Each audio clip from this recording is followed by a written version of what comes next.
Is no clicker this time? Right there. So,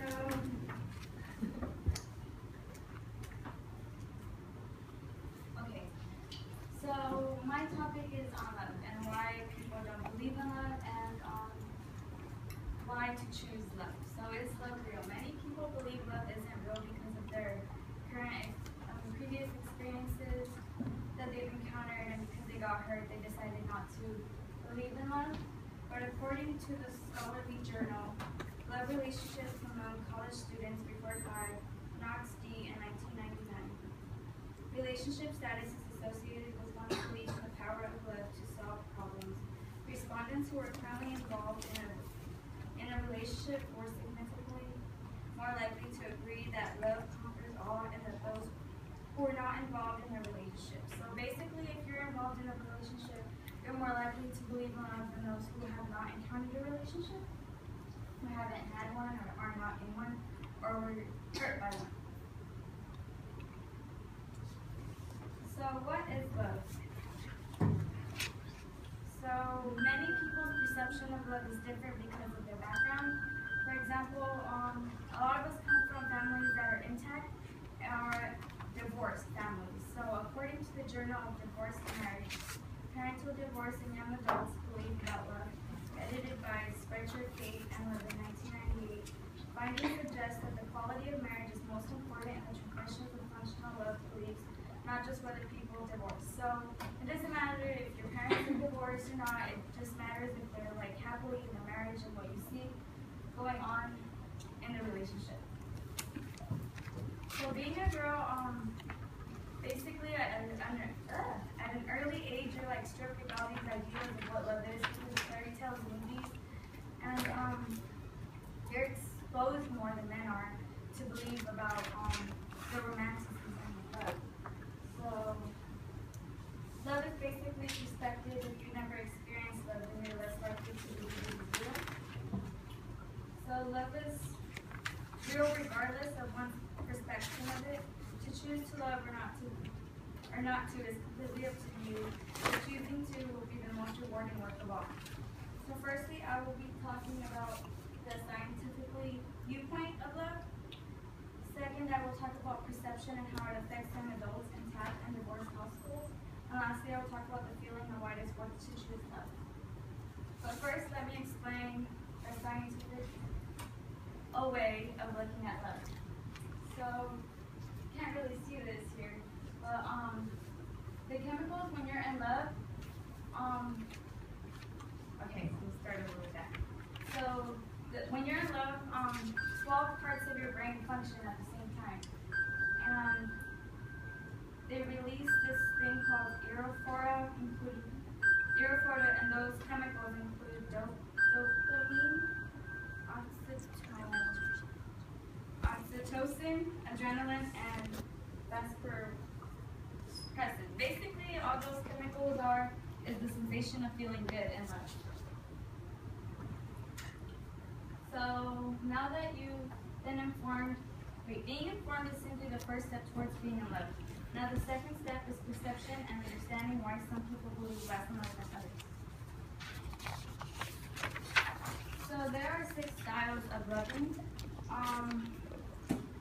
According to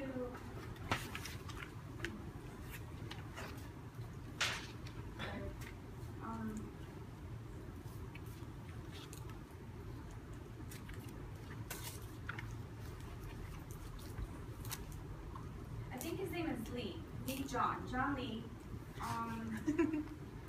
He was like 1970 something. I can't remember the year, but he's a sociologist, and he came up with these 6 ways of love, which are eros, ludos, storage, pragma, mania, and agape. So they're all basically love, and everybody experiences these styles. I mean, not everybody experiences these styles because of their perception of love. So go back. Eros is the romance comedy style, so that's the one that you see in movies and like the ones that I mentioned earlier about the fairy tales. Ludos is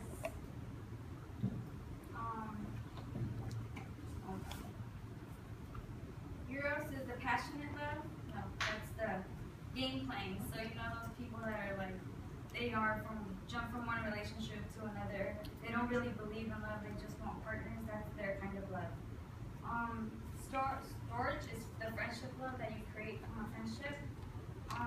Pragma is logical, so it's more like a business thing. To the people, like they're just in it for finances, to keep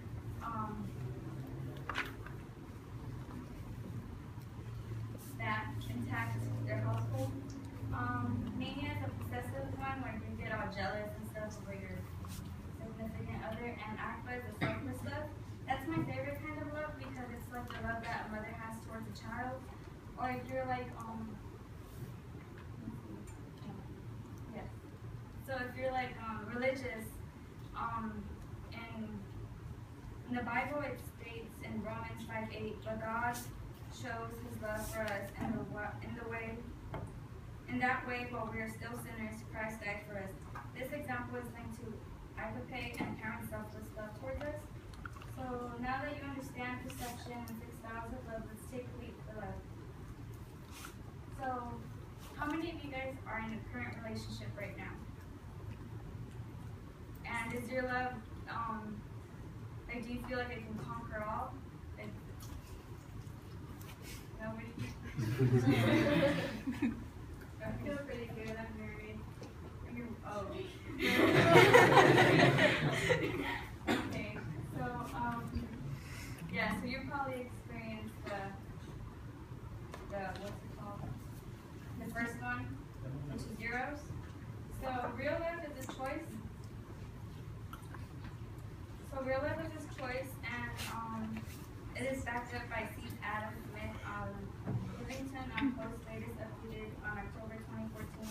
He states that this quote that I really like, and no one falls in love by choice, it is by chance. No one stays in love by chance, it is by work, and no one falls out of love by chance, it is by choice. So basically you have to work to maintain your love, and when you get a chance at love, it just doesn't stay there forever. You have to work towards it. And he also mentions another story about, he mentioned a personal story about his grandfather who's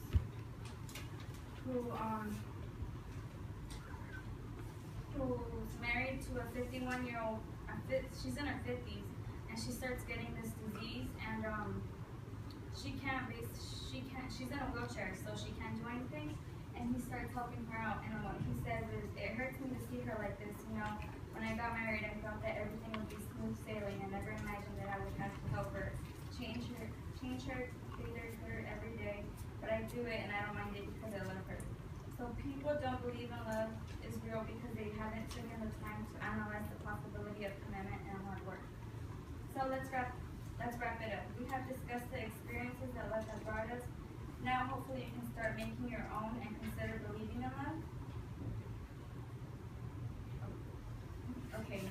So love is the most rewarding work of all. Love is real in all perceptions, even if one does not see it. Remember, choosing to love requires effort. You need to be informed to understand it, realize other people's opinions about it, and come up with your own version of love. Stay committed, and love one another. Now that you have taken the time to hear my speech about love, I encourage you to all just to listen to your heart. Bye.